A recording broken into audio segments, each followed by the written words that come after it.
Hello there and welcome to Nowhere to Hide. I'm Brian Hyde. Today we're going to be talking about DEI. What's that you say? Didn't we pass a bill back in the legislature this last session that would do away with DEI? As a matter of fact, they did.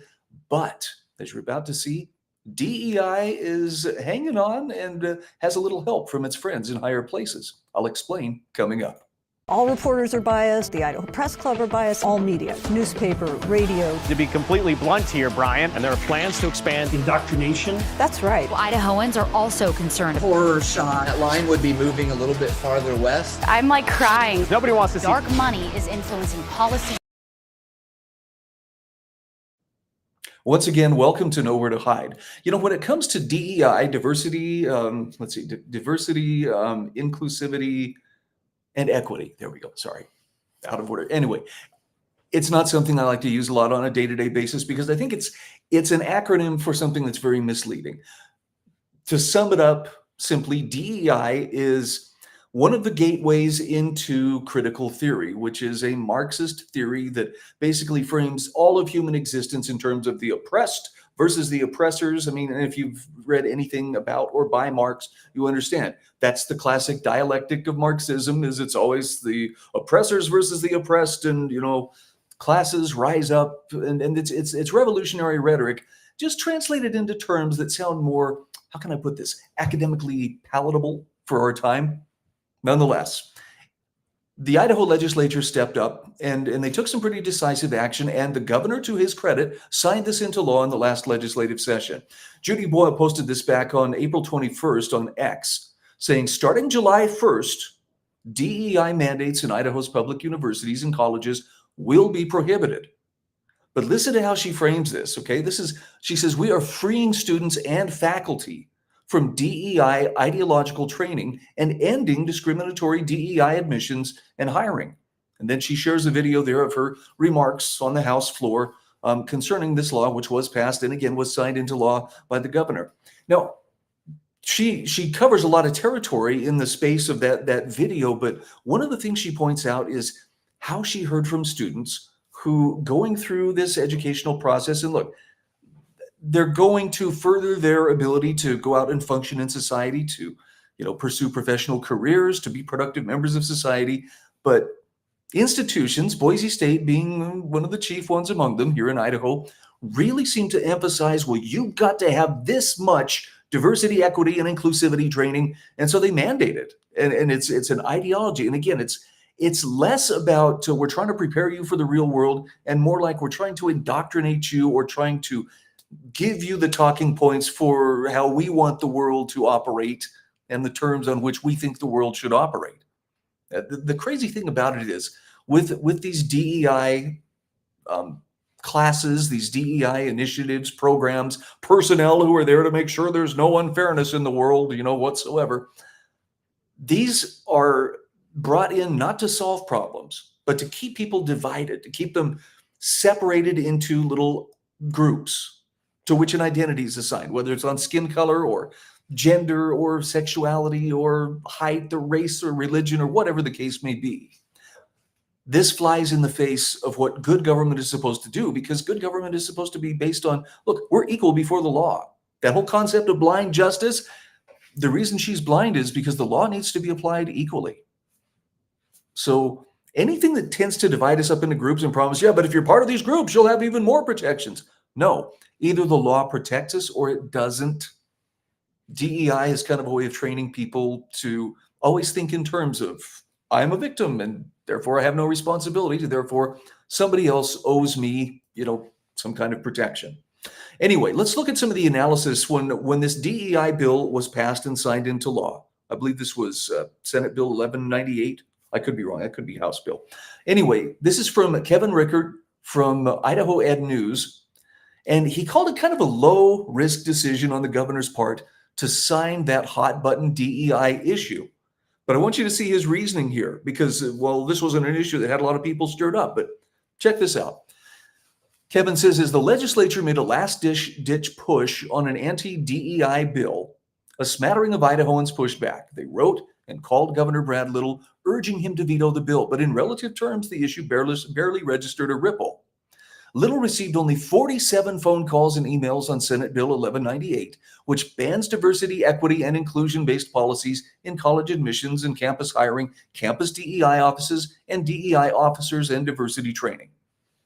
Well, then obviously if everybody wasn't on their phone, calling the governor's office, then we should surmise this is something almost no one supports. Okay, maybe not so quick, but Kevin says now that traffic for the DEI bill hardly compares to the torrent of the constituent calls and emails from late February when House Bill 93, a $50 million private school tax credit bill, sat on the governor's desk.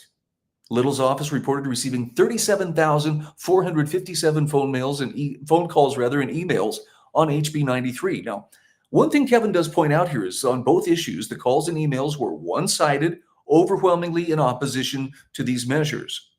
In fact, he says Little received only 2 emails supporting SB 1198, according to spokeswoman Emily Callahan when he spoke to her late Wednesday afternoon. Other funny thing about this is Little still signed both of them into law. So it wasn't like, for some reason, it's like he wasn't governing based on the number of emails and phone calls that he was getting, which there's kind of an important lesson there.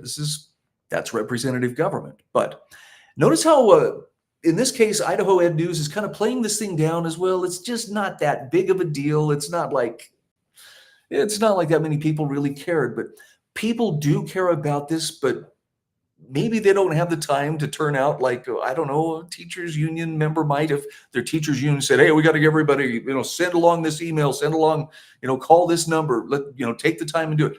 In other words, people who are just living their lives and aren't organized for maximum political impact.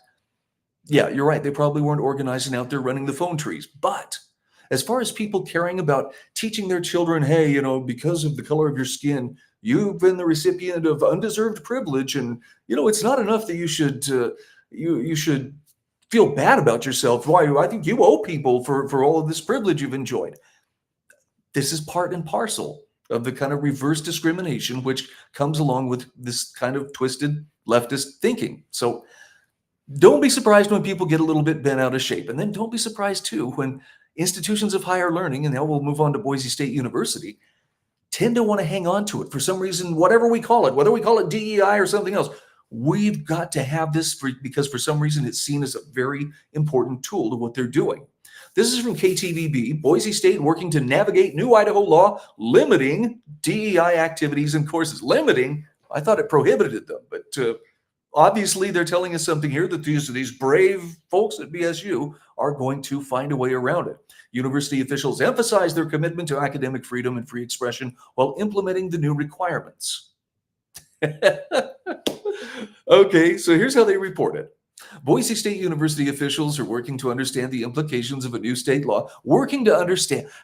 What do they mean? Stop. They mean stop. Stop using taxpayer dollars to promote this horribly anti-American kind of ideology. But keep working to understand the implications of a new state law that clearly tells them what they can and cannot do, restricting certain diversity, equity, and inclusion activities at higher ed institutions.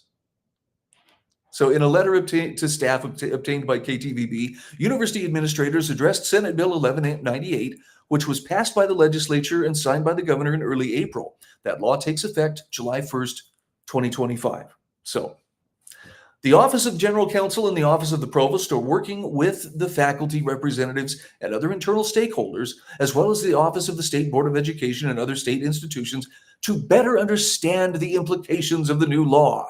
Oh, scratch our heads. What could it possibly mean? Oh, there must be some way we can misunderstand this to keep doing what we've been doing. University officials emphasize their commitment to academic freedom and free expression while implementing the new requirements. I'm sure they will, push free expression as long as it doesn't fall to the non-woke side of things. Anyway, the letter cited State Board Policy 3, Section B. Membership in the academic community imposes on administrators, faculty members, other institutional employees, and students an obligation to respect the dignity of others, to acknowledge the right of others to express differing opinions, and to foster and defend intellectual honesty, freedom of inquiry and instruction, and free expression on and off the campus of an institution. Lofty words, just seldom put into practice, when it comes to the real world. Faculty must be free to investigate, research, discuss, publish, and teach within their academic expertise and on topics relevant to course curricula without interference from institutional administrators, elected officials, governing boards, or other entities. Well, okay, where's their accountability then? Institutions should introduce campus communities to diverse viewpoints, inviting speakers, sponsoring symposiums or lectures, or presenting other opportunities to hear differing perspectives and ideas. Again, it sounds so lofty. I want it to be true. But is that how it really plays out?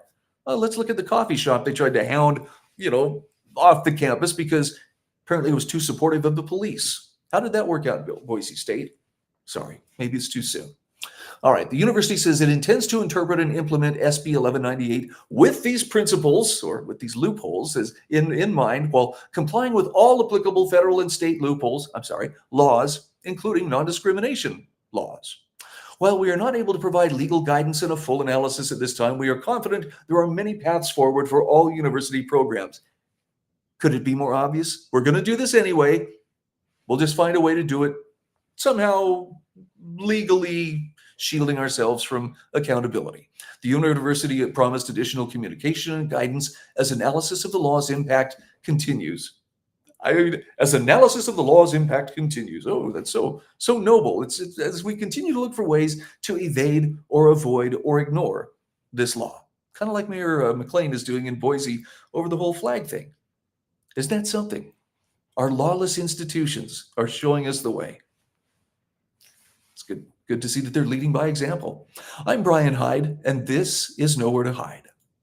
All reporters are biased. The Idaho Press Club are biased. All media, newspaper, radio. To be completely blunt here, Brian, and there are plans to expand indoctrination. That's right. Idahoans are also concerned. Horror shot. That line would be moving a little bit farther west. I'm crying. Nobody wants to see Dark money is influencing policy.